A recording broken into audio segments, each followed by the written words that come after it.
میرے دوستو، جب آدمی اللہ سے ڈرتا ہے تو بندوں سے بے خوف رہتا ہے کہ انسان انسان سے ڈرتا ہے۔ جب انسان انسان سے ڈرتا ہے تو اس کی زندگی کی حالت بدل جاتی ہے۔ جب انسان اللہ سے ڈرتا ہے تو اللہ سے بندوں کو سکون دے دیتے ہیں اور انسانوں کا چین دے دیتے ہیں۔ جس وقت خالص ذرا قاصد آیا اور مدینہ میں داخل ہوا اور یہ کہا مجھے تمہارے خلیفہ سے ملنا ہے، اور وہ دور فاروقی تھا، امیر المومنین حضرت عمر رضی اللہ عنہ کا زمانہ تھا۔ تو ساتھیوں نے سن کے کہا کہ یہ وقت ہمارے خلیفہ کے آرام کا ہے۔ تو کہا کہ کہاں آرام کر رہے ہیں، میں کیا کروں؟ کہا سامنے کے جنگل میں چلے جاؤ، کسی درخت کے نیچے ہمارا خلیفہ سو رہا ہوگا۔ اس نے کہا مجھ سے مذاق مت کرو، عجیزی کی بات مت کرو، جن کے ہاتھوں میں بر اعظم آ گئے ہیں۔ یہ بات نہیں کہ خالی ایک ملک آیا ہے، ایک صوبہ آیا ہے، بلکہ 3 بر اعظموں کے اندر، یعنی اس زمانے کے 3 ہی کانٹیننٹ تھے۔ یہ بات کی تحقیق کر کے جو اور 3 کانٹیننٹ آئے، تو ان 3 کے اندر ہر جگہ بر اعظموں میں اللہ پاک نے دین کو پھیلایا، اسلام کو سرسبز و شاداب کیا، اور امیر المومنین کو حکم تمام چیزوں بر اعظموں میں چل رہا تھا۔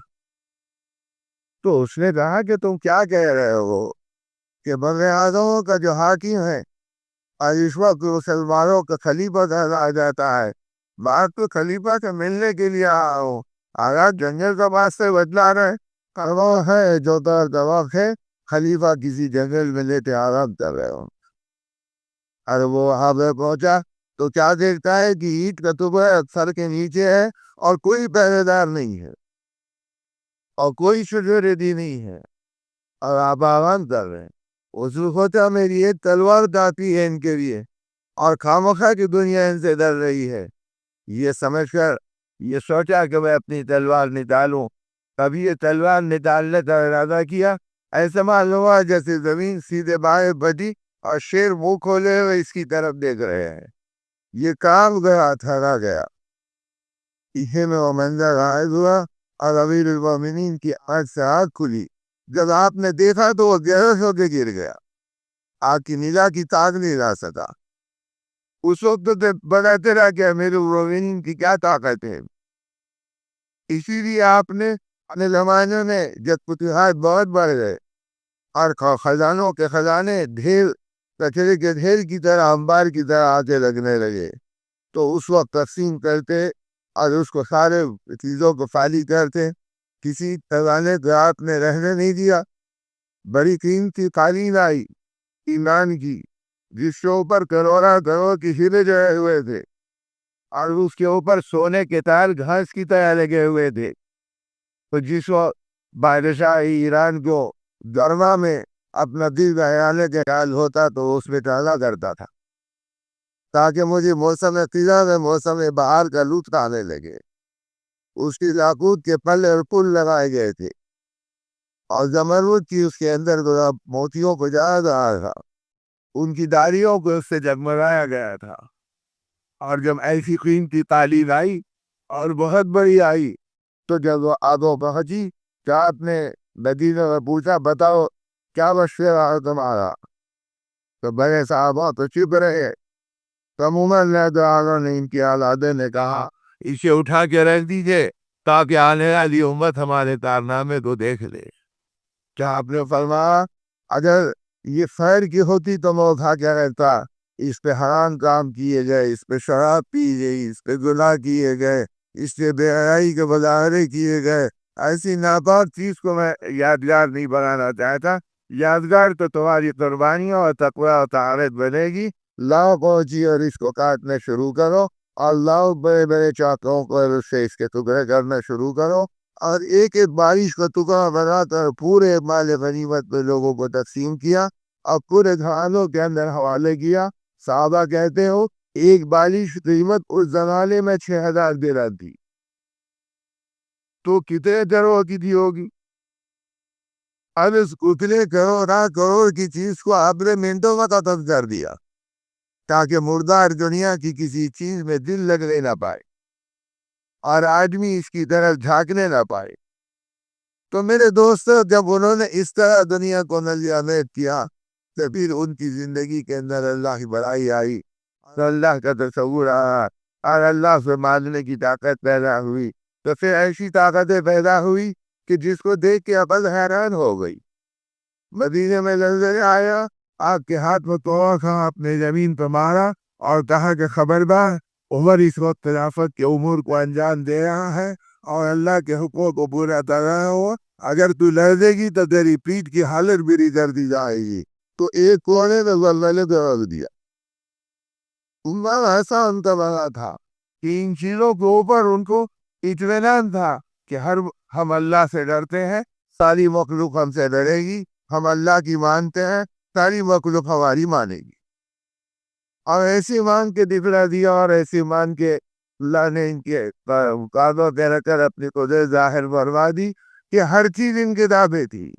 مدینے میں آتش فشاں بڑھا اور آگ بھڑک گئی اور مکان کچے تھے، وہ مکانوں کو جلاتی ہوئی آگے بڑھنے لگی۔ لوگوں نے کہا امیر المومنین آگ لگ گئی ہے اور مدینے کی آبادی کے تمام مکانات خطرے میں پڑ رہے ہیں۔ آپ نے ادھر ادھر دیکھا، کبھی مداری سے کہا اٹھو اور جو آگ کو جو ہے وہاں بجھا کر ہے، جہاں سے یہ نکلی ہے جو کن جاؤ۔ ارے زمینداری کے ہاتھ میں کوئی خیر عزت نہیں ہے اور زمینداری کو کیا آفیسر نہیں ہے۔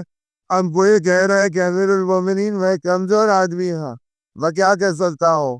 فرمائے تم کچھ نہیں کر سکتے، اللہ تمہارے تانوں پہ اپنی قدرت دکھائے گا، اٹھو اور چلے جاؤ۔ ذمہ داری کیا؟ صحابہ کہتے ہیں جیسے اپنے ہاتھوں سے ایسے دھکے دے رہے کہ جیسے کوئی چیز سامنے ہے اور کہے اے آپ پیچھے ہٹ جا، پیچھے ہٹ جا، پیچھے جا۔ جیسے دھکا دیتے وہ پیچھے آتی، اب آگے بڑھتے دھکا دیتے تو وہ پیچھے جاتی، یہاں تک کہ جہاں سے آتش فشاں جلا تھا وہاں پر آتش فشاں دھد گیا اور آگے سر جھکا جو بیٹھ گئے۔ فرمایا کیا ہو؟ تو کہا میری لوین اللہ نے آگ بجھا دی بس۔ تو آگ ان کے تابع تھی، سمندر ان کے تابع تھے، زمین آسمان کے نقطے ان کی مرضی کے مطابق بدل گئے تھے، اس لیے کہ انہوں نے اپنی مرضی کو اللہ کی مرضی کے مطابق بنا دیا تھا۔ جب یہ ان کی مرضی کے مطابق چل رہے تھے، اللہ نے ان کی آنکھوں میں نور دیا تھا، ان کی دلوں میں سرور اطمینان دیا تھا۔